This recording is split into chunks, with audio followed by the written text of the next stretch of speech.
नमस्कार, आप देख रहे हैं न्यूज 18 राजस्थान। आपके साथ मैं हूं आसिफ। जोधपुर में धर्मांतरण के खिलाफ प्रदर्शन। मंशापूर्ण बालाजी से रवाना हुई हनुमान चालीसा रैली। चर्च के आगे हनुमान चालीसा का पाठ करने का ऐलान किया गया। क्षेत्र में भारी पुलिस जाब्ता तैनात है। तो अब जोधपुर में चर्च के आगे होगा हनुमान चालीसा।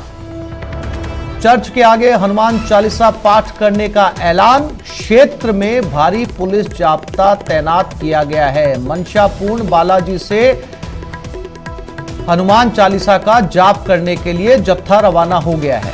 चर्च के आगे हनुमान चालीसा का पाठ करने का ऐलान। क्षेत्र में भारी पुलिस जाब्ता तैनात। जोधपुर में धर्मांतरण का कुत्सित कृत्य चल रहा है। ईसाई मिशनरीज व मसीह समाज द्वारा भोले भाले हिंदुओं को परगलाकर फुसलाकर और एक सुनियोजित षड्यंत्र के तहत और यहाँ धर्म मेरा श्रेष्ठ है, मेरा गॉड मेरा परमात्मा श्रेष्ठ है, तुम्हारा भगवान नीचा है, तुम्हारा धर्म नीचा है, कमजोर है, इस प्रकार के बातें कर कर भोले भाले समाज को अपने धर्म में फंसाकर प्रलोभन देकर और ईसाई बनाया जा रहा है। यह बजरंगी की फौज है। अगर ईसाई समाज, ईसाई मिशनरीज अपने लेवल में या अपने औकात में नहीं रहे तो हम सबको मनाना आता है। धर्मांतरण के विरोध में आज जोधपुर की धरा पर विश्व हिंदू परिषद, बजरंग दल के कार्यकर्ताओं के द्वारा जोधपुर में स्थित जो चर्च है जेके कॉलोनी सुबालतो की ढाणी पर वहाँ हनुमान चालीसा का पाठ करना निश्चित किया गया है। मैं ईसाई मिशनरियों के पादरियों को ये स्पष्ट रूप से चेतावनी देना चाहता हूँ, बाज आ जाओ, अन्यथा बजरंग दल के कार्यकर्ता आपको उस भाषा में समझाएगा जिस भाषा में आप समझना चाहते हैं।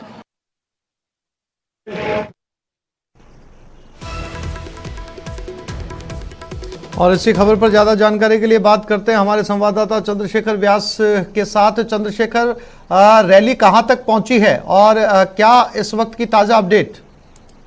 देखिए आशिफ, बात करें तो जिस प्रकार से पूरी थाना क्षेत्र में कुछ समय पूर्व एक हिंदू समाज के गरीब लोगों का जो धर्मांतरण का मामला सामने आया था, इसके बाद लगातार विश्व हिंदू परिषद जो है आक्रामक मोड में और धर्म परिवर्तन के खिलाफ जो है लगातार प्रदर्शन करती आ रही है। आज विश्व हिंदू परिषद द्वारा यह आह्वान किया गया था कि चर्च के बाहर बैठकर हनुमान चालीसा का पाठ किया जाएगा, जिसके बाद प्रशासन ने जो है पुख्ता जाब्ता तैनात किया गया। आरएसी के अलावा रैपिड एक्शन फोर्स और इसके अलावा क्षेत्र में जगह जगह पर नाकाबंदी करके जो है जाब्ता तैनात किया गया। अभी जो फिलहाल अगर बात करें तो जो विश्व हिंदू परिषद की जो हनुमान चालीसा रैली है वो सीताराम नगर पहुंचे, जो चर्च से थोड़ी दूरी पर है, जहां पर इन्हें रोक दिया गया था, जहां पर पुलिस और विश्व हिंदू परिषद के कार्यकर्ताओं के बीच में थोड़ी सी धक्का-धक्की हुई थी, लेकिन बाद में पदाधिकारियों ने बीच समझाइश करके जो है कार्यकर्ताओं को शांत किया और मौके पर अब सड़क पर ही धरना देकर हनुमान चालीसा का पाठ किया जा रहा है। विश्व हिंदू परिषद के कार्यकर्ता इस बात को लेकर अड़े हैं कि वे चर्च के आगे जाकर किसी की सूरत में हनुमान चालीसा का पाठ करेंगे, वहीं पुलिस उन्हें रोकने का प्रयास करेगी। फिलहाल जो है स्थिति कंट्रोल में और भारी पुलिस जाब्ता मौके पर तैनात है। जी चंद्रशेखर, इस बार मामला चर्च के खिलाफ प्रदर्शन का है, तो क्या चर्च की तरफ से कोई प्रतिक्रिया सामने आई? देखिए फिलहाल चर्च की तरफ से कोई प्रतिक्रिया नहीं आई। ये बता सकता हूँ, मैं बता देना चाहता हूँ अपने दर्शकों को कि पूर्व में जो एक पादरी और उनकी पत्नी को जो है धारा 168 में गिरफ्तार करके साजिश के आरोप में गिरफ्तार किया गया था। जो पुरी थाना क्षेत्र में एक मकान है जहाँ पर कुछ गरीबों को बुलाकर खाना खिलाने के नाम पर धर्म परिवर्तन की कोशिश करने का आरोप हिंदू परिषद के कार्यकर्ता लगा रहे हैं। जानकारी के लिए आपका धन्यवाद।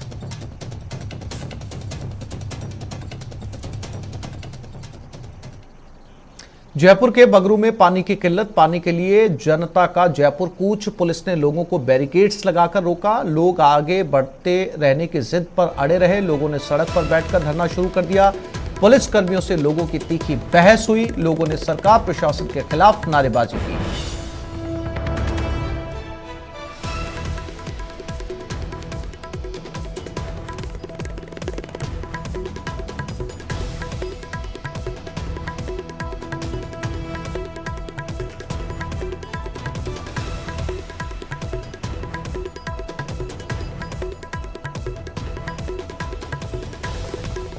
तो बगरू से जयपुर की तरफ लोग कूच कर रहे हैं। पुलिस ने बैरिकेड्स लगा दिए रोकने की, यहां पर उन्हें रोक दिया गया है, लेकिन ये अपनी मांग पर अड़े हुए हैं। पानी की किल्लत को लेकर ये लोग खासे परेशान हैं और सरकार और प्रशासन के खिलाफ इन लोगों ने जमकर नारेबाजी की है। तो पानी के लिए ग्रामीण जनता जयपुर की तरफ कूच कर रही है। पुलिस ने हालांकि बैरिकेड्स लगाकर इन्हें रोक दिया है।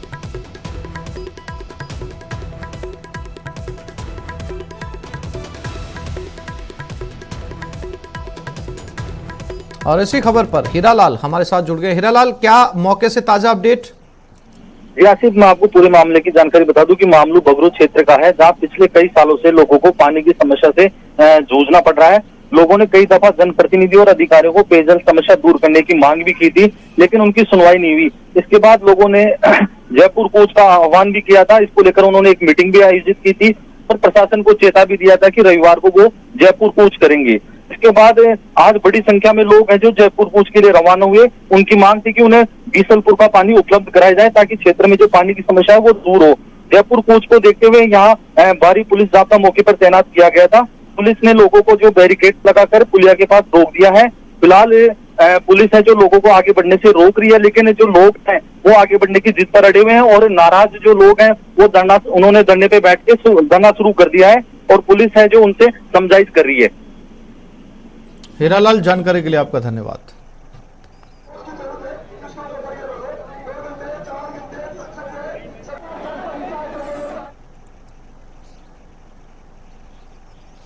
राज्यसभा चुनाव का रण मंत्री डॉक्टर महेश जोशी आज एसीबी में परिवाद दर्ज करवाएंगे। विधायकों की खरीद फरोख्त की आशंका को लेकर यह परिवाद होगा। महेश जोशी दोपहर 12 बजे एसीबी मुख्यालय पहुंचेंगे।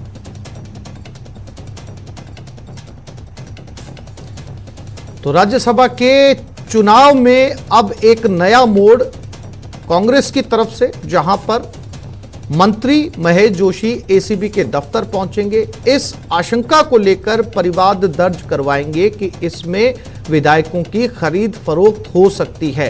क्या कुछ वो अपनी तरफ से सबूत या दस्तावेज एसीबी को सौंपते हैं, ये देखने वाली बात होगी। और इसी खबर पर हमारे संवाददाता दिनेश हमारे साथ जुड़ गए। दिनेश, एसीबी पहुंचेंगे महेश जोशी और परिवाद दर्ज करवाएंगे। क्या उनके पास में इस तरह के कोई क्लू, हिंट्स या सबूत भी हैं जो वो एसीबी में जमा करवाएंगे, जिसके आधार पर ये परिवाद दर्ज करवाने जा रहे हैं कि विधायकों की खरीद फरोख्त होगी? बिल्कुल आसिफ, देखिए राज्यसभा चुनाव से पहले एक बार फिर से एसीबी की एंट्री हो रही है पूरे मामले में। और सियासत क्योंकि लगातार गरमाई हुई है राज्यसभा चुनाव को लेकर, तो अब मंत्री डॉक्टर महेश जोशी पहुंच रहे हैं। तो एक बार फिर से मामला जो है वो सियासी तूल पकड़ रहा है और परिवाद दर्ज करवाने पहुंचेंगे मंत्री डॉक्टर महेश जोशी दोपहर 12 बजे। अभी तक मंत्री महेश जोशी से हमारी बात नहीं हो पाई है कि क्या उनके पास कोई सबूत है इस तरह के, लेकिन जब वो पहुंचेंगे एसीबी में तो देखने वाली बात होगी कि क्या कुछ वो सबूत वहां पर सौंपते हैं इस तरह के, क्योंकि आशंका लगातार ये जाहिर की जा रही है कांग्रेस की ओर से कि खरीद फरोख्त के प्रयास हो रहे हैं। और खुद मुख्यमंत्री और दूसरे जो नेता हैं वो भी इस बात को कह चुके हैं कि पूरे प्रयास जो है वो विपक्षी दलों की ओर से किए जाएंगे इस मामले में। इसके तहत ये मामला दर्ज करवाया जा रहा है। और पहले भी इस तरह के मामले एसीबी में पहुंचे हैं। हालांकि ये अलग बात है कि वो मामले अभी तक आगे नहीं बढ़ पाए हैं, वो अभी तक एसीबी में ही अटके हुए हैं। सियासी संकट के दौरान भी मामले जो है एसीबी में पहुंचे थे, अभी तक वो मामले आगे नहीं बढ़ पाए हैं। और अब एक बार फिर से राज्यसभा चुनाव से पहले फिर एसीबी का रुख कर रही है और सरकार की ओर से ये रुख एसीबी की ओर किया जा रहा है। और ये आशंका जाहिर की जा रही है कि राज्यसभा चुनाव से पहले खरीद फरोख्त की आशंका है। ये जी दिनेश, जानकारी के लिए आपका धन्यवाद।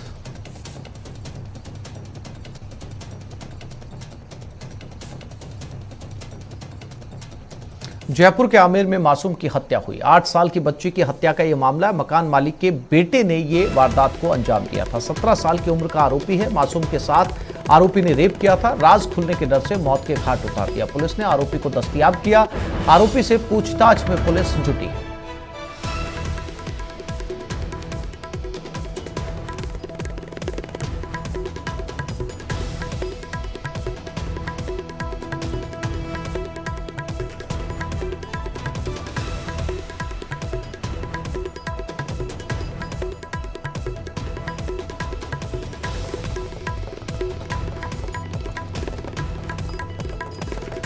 तो तो मकान मालिक का बेटा हत्यारा निकला, हालांकि वो भी नाबालिग बताया जा रहा है। 17 साल की उसकी उम्र है और उससे जानकारी में निकलकर सामने ये आया कि रेप के बाद डर की वजह से उसने जो है इस बच्ची की हत्या कर दी। पहले उसने रेप किया और उसके बाद बच्ची किसी को उसका नाम ना बता दे, इसके चलते उसने उसकी हत्या कर दी। पुलिस ने इस केस को सुलझा लिया है।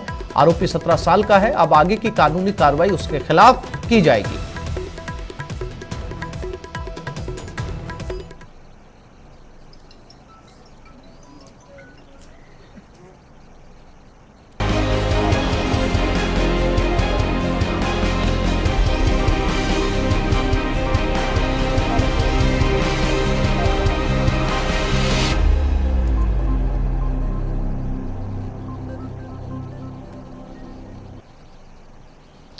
भ्रष्टाचार का बढ़ता रोग और परेशान होते आम लोग। लोगों की सुविधा के लिए बनाए गए सरकारी विभाग अब लोगों की मुसीबतों का सबब बनते जा रहे हैं। सरकारी विभागों में बढ़ते करप्शन ने आम लोगों के लिए मुश्किलें पैदा कर दी हैं।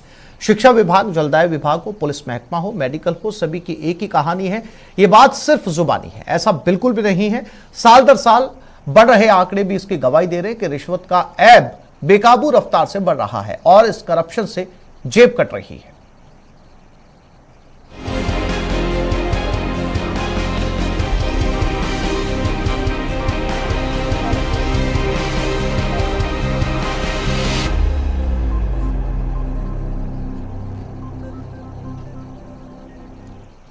काम छोटा हो या बड़ा, बिना घूस दिए नहीं होने वाला। बड़े काम के लिए बड़ी रकम, छोटे काम के लिए छोटी रकम। प्रदेश के हर विभाग में घूस का रेट फिक्स है। रिश्वत देने से मना किया तो ऑफिस के चक्कर काटते काटते जूते घिस जाएंगे, लेकिन काम नहीं होगा।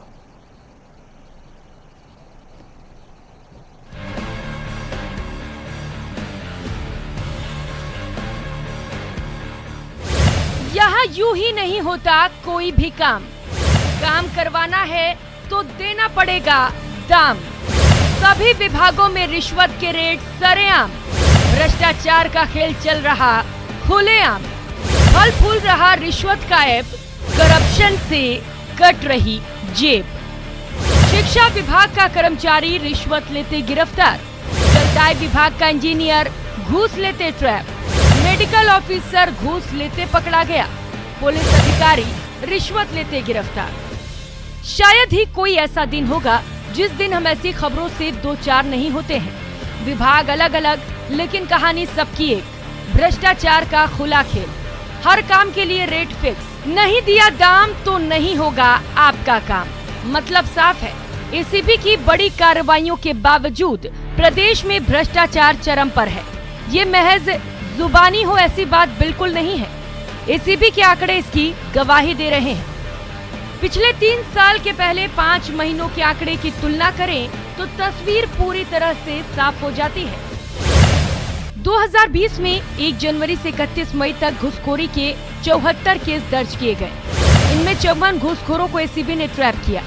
वहीं आय से अधिक संपत्ति अर्जित करने के 2 केस दर्ज किए गए, जबकि पद के दुरुपयोग के 14 केस दर्ज हुए। लेकिन ये आंकड़े 2021 में कितने तेजी से बढ़े, ये भी देख लीजिए। 2021 में 1 जनवरी से 31 मई तक घूसखोरी के 165 केस दर्ज हुए। इनमें 154 घूसखोर ट्रैप किए गए। आय से अधिक संपत्ति के 4 केस दर्ज किए गए। वहीं पद के दुरुपयोग के भी 7 केस दर्ज हुए। बात 2022 की करें तो आंकड़ों में और इजाफा हुआ।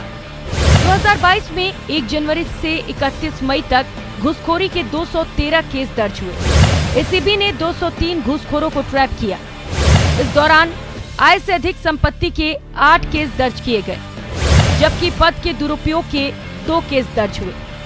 अब जरा सोचिए, भ्रष्टाचार को लेकर दर्ज हो रहे केस जब इतनी तेजी से बढ़े हैं, तो जो केस दर्ज नहीं होते हैं, जहां रिश्वतखोरी के खेल का पर्दाफाश नहीं हो पाता, ऐसे मामले कितनी तेजी से बढ़े होंगे। ऐसा तब है जब ये माना जा रहा है कि एसीबी रिश्वतखोरी के खिलाफ तेजी से एक्शन कर रही है। मई महीने की ही बात करें तो एसीबी ने भ्रष्टाचार के 57 केस दर्ज किए, जिसमें कई बड़े ट्रैप भी किए गए। बावजूद इसके प्रदेश में भ्रष्टाचार का ऐब दिन रात फल फूल रहा है और लोगों की जेब कट रही है। Bureau report, news 18 Rajasthan. और इसी खबर पर हमारे भरतपुर से हमारे साथी दीपक पुरी हमारे साथ जुड़ गए हैं। दीपक, हम लगातार चर्चा कर रहे हैं कि भ्रष्टाचार के मामले किस कदर जो हैं वो प्रदेश के अंदर बढ़ते हुए जा रहे हैं। सरकारी दफ्तरों का हाल ये हो चुका है कि बिना पैसे दिए हुए कोई काम करवाना लगभग नामुमकिन हो चुका है। और एसीबी भी जो है वो ऐसा कोई दिन नहीं गुजरता जब 2 से 4 भ्रष्टाचारियों को ना पकड़ती हो। इसमें आईपीएस और आईएएस तक की कैटेगरी के लोग अब तक शामिल हो चुके हैं। लेकिन दीपक, हैरानी की बात यह है कि एसीबी की तमाम कार्रवाइयों के बाद भी प्रदेश में भ्रष्टाचार का सिलसिला रुकने का नाम नहीं ले रहा। दीपक, मैं एक बहुत बड़ा ठेकेदार हूँ।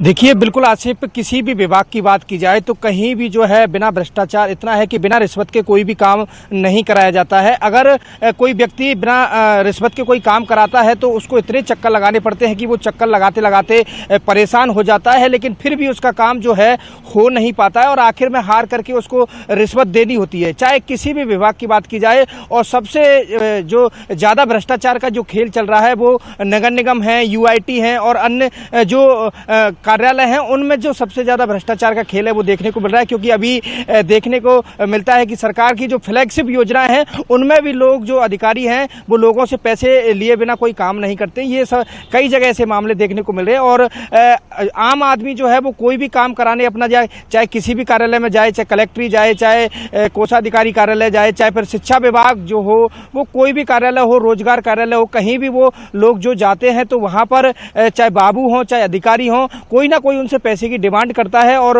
वो जब पैसे नहीं देते हैं, वो गरीबी का हवाला देते हैं, तो उनको जो है चक्कर लगाने पड़ते हैं और आखिरकार उनको जो है हैरान होकर फिर पैसे देने पड़ते हैं। ऐसे में जो गरीब मजदूर होते हैं उनको सबसे ज़्यादा बड़ी परेशानियों का सामना करना पड़ता है। क्योंकि अब तो जो लोगों को पेंशन मिलती है उनकी कागजी कार्रवाई पूरी करने के लिए भी 500 से 1000 रुपये जो है बाबुओं को देने पड़ते हैं। ये सबसे बड़ा खेल जो है भ्रष्टाचार का वो चल रहा है और भ्रष्टाचार ऐसे में चरम सीमा पर है। राजस्थान में कई बड़े मामले देखने को मिलते हैं और एसीबी भी लगातार कार्रवाई करती है, लेकिन एसीबी की कार्रवाई के बावजूद भी जो भ्रष्टाचारी हैं वो भ्रष्टाचार से बाज नहीं आ रहे हैं और लगातार रिश्वत का खेल जो है वो लगातार बढ़ता जा रहा है। स्थानीय जो विधायक होते हैं उनके भी कहीं ना कहीं दबाव में जो राजनेता वो जो अधिकारी हैं वो काम करते हैं, तो उसके कारण भी लोगों को जो है कई परेशानियों का सामना करना पड़ता है, लोगों को चक्कर लगाने पड़ते हैं। क्योंकि आजकल ये सिस्टम हो गया है कि बिना राजनेताओं के दबाव में कोई भी अधिकारी काम करने के लिए तैयार नहीं है और ऐसे में जो आम आदमी है वो पूरी तरह से परेशान है। हमारे साथ कुछ लोग मौजूद हैं,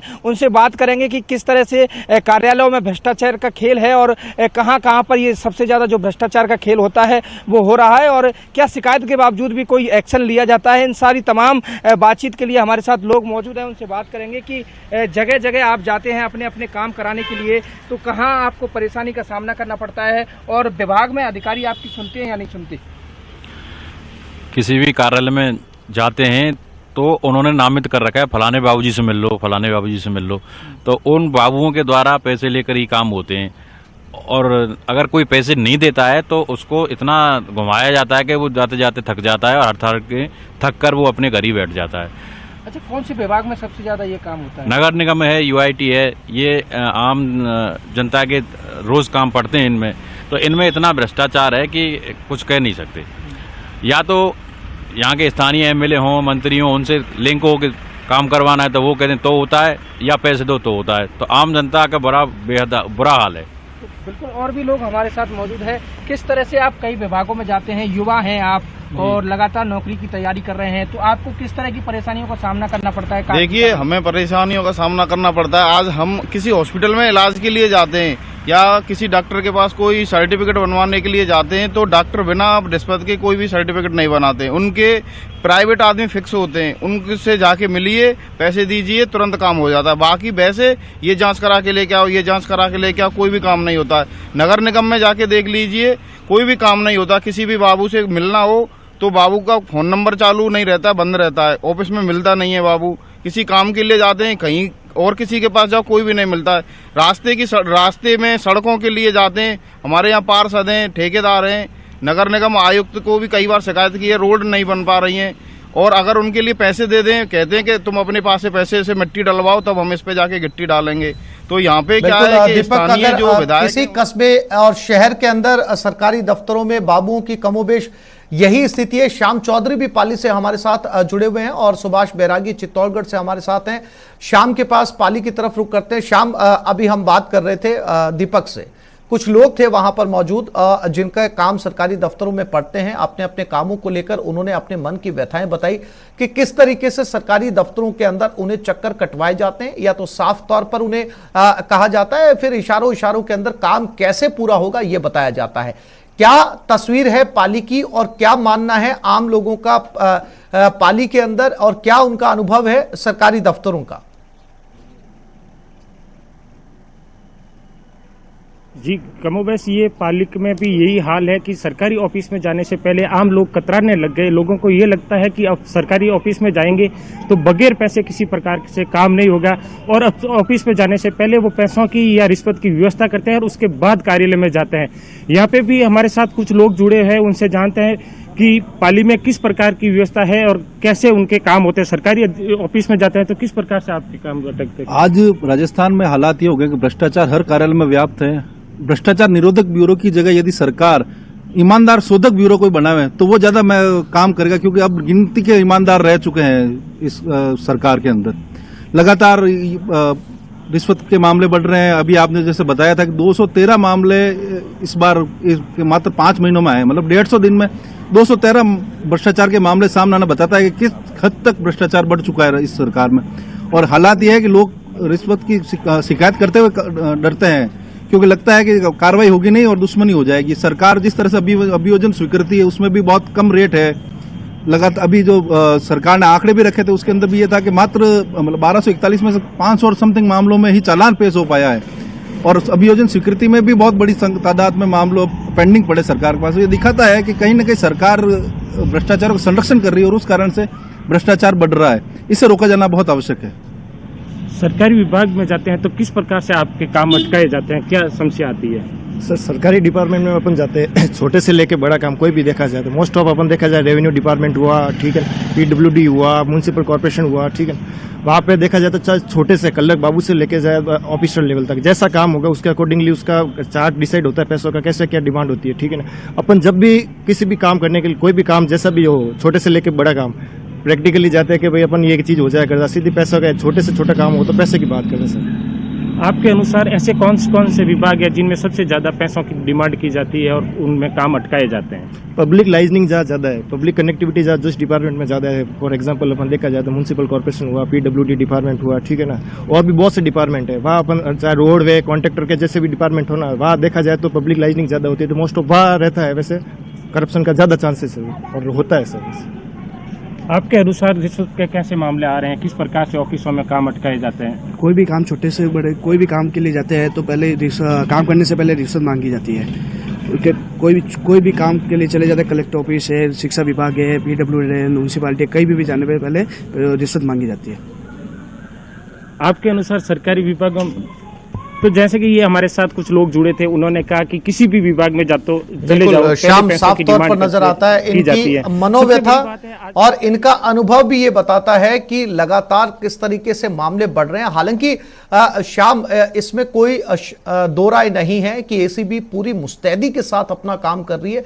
लगातार एसीबी के एक्शन सामने आते हैं, एक भी दिन ऐसा नहीं गुजरता जब एसीबी 2 से 3 कर्मचारी अधिकारियों को अपने शिकंजे में नहीं कसती है, रिश्वत लेते हुए रंगे हाथ पकड़े जाते हैं। लेकिन दूसरी तस्वीर यह भी है कि मामले फिर भी नहीं रुक रहे। सुभाष बैरागी चित्तौड़गढ़ से हमारे साथ हैं। सुभाष, क्या है चित्तौड़गढ़ के वासियों का अनुभव, और क्या वहां पर भी अब जो भ्रष्टाचार है वो शिष्टाचार की श्रेणी में आता है? बिल्कुल, मैं आपको बताना चाहूंगा कि कमोबेश पूरे राजस्थान में जिस तरह की स्थितियां हैं वही स्थितियां चित्तौड़गढ़ में भी है, और चित्तौड़गढ़ में भ्रष्टाचार की स्थितियों को लेकर बात करने के लिए हमारे साथ लोग मौजूद हैं। मैं सीधा उनके पास चलूंगा, उनसे जानेंगे कि किस तरह की स्थितियां हैं चित्तौड़गढ़ में और किस तरह भ्रष्टाचार की कार्रवाई को लेकर लोग संतुष्टि कैसे हैं। भ्रष्टाचार राजस्थान में तो जहाँ चरम पर है ही है, वहाँ चित्तौड़गढ़ में भ्रष्टाचार ने अपने एक नए आयाम स्थापित किए हैं। जिंदा लोग, मरे लोग और यहाँ तक कि भगवान तक को राजस्थान के अंदर अपने काम करवाने के लिए रिश्वत देनी पड़ती है, उनके बिना संभव नहीं है। बेगू के अंदर अगर हमने मामला देखा था जहाँ पर SDM कार्यालय के तहसीलदार ने भगवान की मंदिर की भूमि मंदिर के नाम पर आवंटित करने के लिए रिश्वत की राशि मांगी, जिसमें एसडीएम और तहसीलदार को नामजद किया गया। ये तो हुआ भगवान का प्रकरण। चित्तौड़गढ़ के 4 दिन पहले सीएमएचओ विभाग के अंदर एक सहायक लेखाधिकारी ने 15,000 की रिश्वत मांगी और एक श्रम विभाग के अंदर डेथ क्लेम को पारित कराने के लिए 20,000 की रिश्वत लेते हुए गिरफ्तार किया गया। मैं आपको बताना चाहता हूं कि जब भी कोई विभाग में अधिकारी भ्रष्टाचार करता है तो उसकी शिकायत किसको करते हैं? एंटी करप्शन ब्यूरो, भ्रष्टाचार निरोधक ब्यूरो को। पर राजस्थान के अंदर भ्रष्टाचार निरोधक ब्यूरो के हेड कांस्टेबल, जिनका नाम हेड कांस्टेबल रमेश है, एडिशनल एसपी पुष्पेंद्र सिंह राठौड़ ने खुद ये एडमिट किया है कि उनके हेड कांस्टेबल भ्रष्टाचार के मामले के अंदर लिप्त पाए गए हैं। राजस्थान में चित्तौड़गढ़ में ऐसा कोई विभाग नहीं है और ऐसा कोई अधिकारी नहीं है जो भ्रष्टाचार में लिप्त नहीं हो। वर्ष 2019 के अंदर न्यूज 18 राजस्थान एक सर्वे करवाया था, जिसमें 1,90,000 लोगों ने उसमें भाग लिया था। उसमें 51% लोग ये कहते हैं कि राजस्थान में किसी भी कार्य को करवाने के लिए रिश्वत देनी ही पड़ती है। मैं आपको बताते हुए हमें सबको दुख होता है कि राजस्थान हमारा जो एक गौरवशाली प्रदेश है वह हिंदुस्तान में भ्रष्टाचार के मामले में दूसरे स्थान पर है। जी आसिफ, बिल्कुल और लोग हमारे साथ मौजूद हैं, उनसे ही बात करने की कोशिश करेंगे। किस तरह की स्थिति राजस्थान में देखते हैं? राजस्थान में भ्रष्टाचार चरम सीमा पे चल रहा है, तो पूरे राजस्थान के अंदर चरम सीमा पे है, जिसका कोई समाधान कोई राजनीतिक पार्टी नहीं निकालना चाहती है। क्यों? ये जितने भी अधिकारी है वो इनके भूखे हैं, इनके चमचे हैं, इसलिए इसका कोई समाधान नहीं निकल पा रहा है। जी बिल्कुल, और लोगों से हम बात करेंगे। किस तरह की स्थिति राजस्थान में देखते हैं? लगातार कार्रवाइयां हो रही है, क्या समाधान है इस एंटी करप्शन का? देखिए, अगर अपन पॉलिटिकली इंक्लाइंड लोगों से बात करेंगे तो वो किसी न किसी पर्टिकुलर इंसिडेंट के ऊपर बात करेंगे, लेकिन when we talk about corruption तो हमें इसके बेस और फाउंडेशन पे जाना चाहिए कि ये आ कहाँ से रहा है। इस सिस्टम में बदलाव की जरूरत है। अगर हम किसी पर्टिकुलर इंसिडेंट की बात करेंगे तो पूरे corruption is an human race, ये अपने सबके अंदर घुस चुका है, ठीक है ना। तो इसको बदलाव अगर हम लाना है, अगर न्यूज 18 भी पहल ले रहा है, बहुत अप्रिशिएबल स्टेप है। और अगर हम इसे बदलाव लाना है तो इसके बदलाव के क्या तरीके हो सकते हैं, हम कैसे सुधार ला सकते हैं, इस पे हमें ध्यान देने की ज्यादा जरूरत है, बकायदा कि हम किसी पर्टिकुलर इंसिडेंट पे बात करें। बात की जाए, लगातार शिकायतें होती है, अधिकारी कर्मचारी पकड़े जाते हैं लेकिन फिर सिस्टम में आ जाते हैं, किस तरह देखते हैं? देखिए, बात यह है कि सिस्टम में ऊपर से लेकर नीचे तक करप्ट लोग हैं, ठीक है ना। ऐसा नहीं है कि आज है कल नहीं थे, या किसी इस सरकार में है उस सरकार में नहीं थे, या ये है कि कांग्रेस नहीं कर रहा है बीजेपी कर रही है, ये ऐसा नहीं है। सभी तरफ करप्शन है, ये जाएंगे वो आएंगे, जो आ रहे हैं वो करेंगे, जो नहीं है, जिनके पास करप्शन का मौका नहीं मिल रहा है वो आज करप्शन के खिलाफ आवाज उठा रहे हैं, जिनके पास करप्शन का मौका मिल रहा है वो करप्शन कर रहे हैं। तो जो करप्शन के खिलाफ लड़ रहे हैं वो ये चाह रहे हैं कि वो आए और फिर वो करप्शन करें। तो उसके लिए अपन क्या कदम उठा सकते हैं, कैसा सशक्त सिस्टम बनाए जिसके तहत हम एजुकेशन सिस्टम के अंदर करप्शन के डेफिनेशन को डिस्क्राइब नहीं कर पा रहे हैं, हम बच्चों के अंदर ये नहीं बता पा रहे हैं कि करप्शन क्या है, अच्छा क्या है, बुरा क्या है, इसको हम डिस्क्राइब नहीं कर पा रहे। तब तक हम सिस्टम में बदलाव कैसे उपेक्षित कर सकते हैं? जी आसिफ, साफ तौर पर जाहिर है कि सिस्टम को बदलना होगा, सिस्टम से जुड़े लोगों को बदलना होगा। हम जाकर करप्शन के खिलाफ एक मुहिम चलाई जा रही है। तीन जगह, चाहे चित्तौड़गढ़ की तस्वीरें हो सुभाष, चाहे पाली की तस्वीरें हो या भरतपुर की, कमोबेश सभी जगह सभी शहरवासियों की शिकायतें बिल्कुल एक जैसी हैं। क्योंकि अभी इन शिकायतों को देखकर ऐसा लगता है सुभाष, दीपक और श्याम, एसीबी को बहुत और मेहनत करने की जरूरत है। आप तीनों साथियों का बहुत शुक्रिया हमारे साथ जुड़ने के लिए और जानकारी देने के लिए।